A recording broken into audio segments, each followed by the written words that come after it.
Bonjour à vous. Le libéralisme, comme son nom l'indique, est d'abord et avant tout une philosophie de la liberté. Le terme apparaît au tout début du XIXe siècle et on le trouve probablement pour la première fois en français en 1818 chez le philosophe Maine de Biran qui définit le libéralisme comme une doctrine favorable au développement des libertés. Pourtant, les racines du libéralisme sont plus anciennes, puisqu'il s'agit d'un courant de pensée politique qui apparaît au XVIIe siècle en Angleterre en réaction contre l'absolutisme royal. Représenté alors principalement par le philosophe John Locke, ce courant de pensée va mettre l'accent sur la protection des libertés individuelles et des droits fondamentaux de tous les citoyens.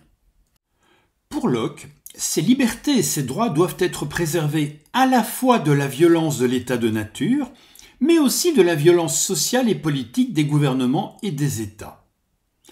Pour ce courant de pensée politique, auquel on donnera donc rétrospectivement le nom de libéralisme, il s'agira d'organiser l'État de façon à empêcher tout pouvoir absolu, fût-ce celui du peuple, et de façon aussi à garantir à tous les individus les libertés civiles fondamentales.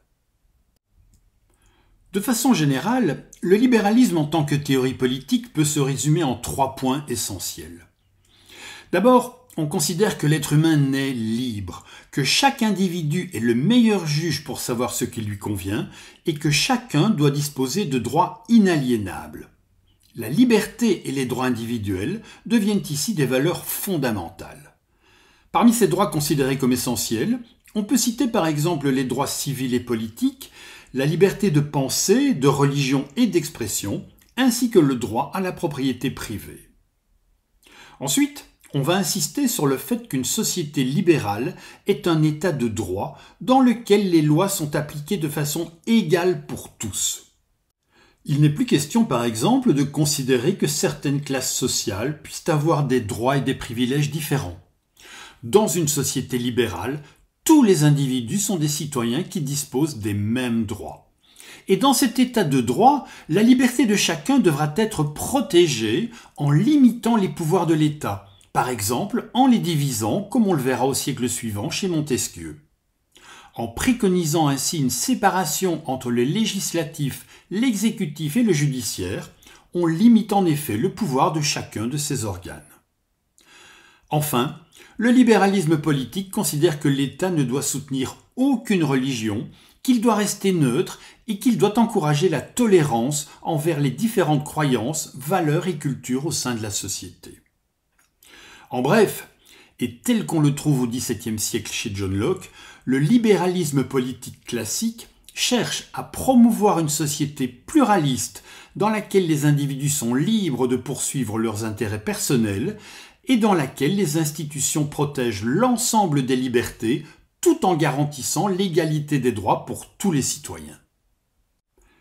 À l'énoncé de ces principales caractéristiques, on comprend facilement que le libéralisme constitue un des piliers sur lesquels se sont construits la pensée politique des Lumières et l'idéal des droits de l'homme, les révolutions françaises et américaines ainsi que les démocraties modernes.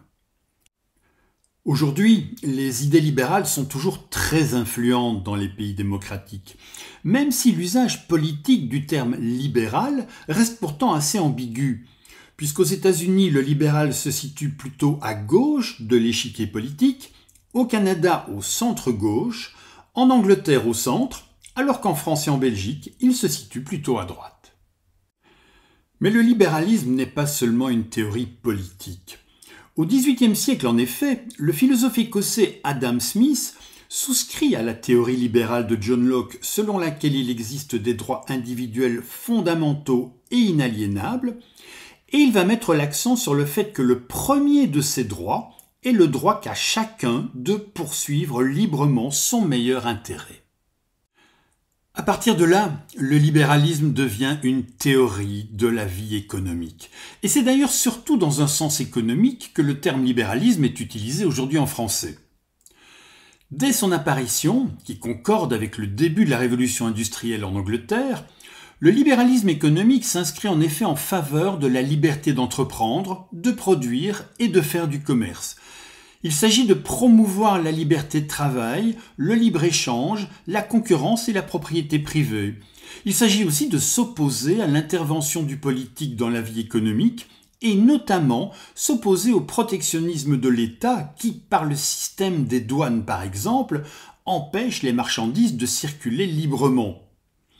Pour Adam Smith, le libéralisme fait figure de philosophie optimiste. En effet, le philosophe écossais considère qu'il suffit de laisser les individus rechercher leurs intérêts personnels pour que la collectivité tout entière y trouve son avantage, pour que les actions des différents acteurs économiques tendent naturellement à contribuer à la richesse et au bien commun. Pendant longtemps, le libéralisme a été très largement accepté par la population, puisqu'il était synonyme de prospérité économique, d'augmentation du niveau de vie moyen et du pouvoir d'achat des gens. Aujourd'hui, de plus en plus de voix s'élèvent pour critiquer l'économie de marché et la mondialisation, qui sont considérées par certains comme responsables notamment de l'accroissement des inégalités nord-sud, de l'augmentation du chômage dans les pays du Nord et de l'intensification des dégâts environnementaux que l'on peut observer un peu partout, mais plus particulièrement dans les pays du Sud. Je vous remercie d'avoir regardé et écouté cette courte vidéo et je vous invite à rester curieux et ouvert, à faire preuve d'esprit critique, mais aussi à prendre plaisir à la vie.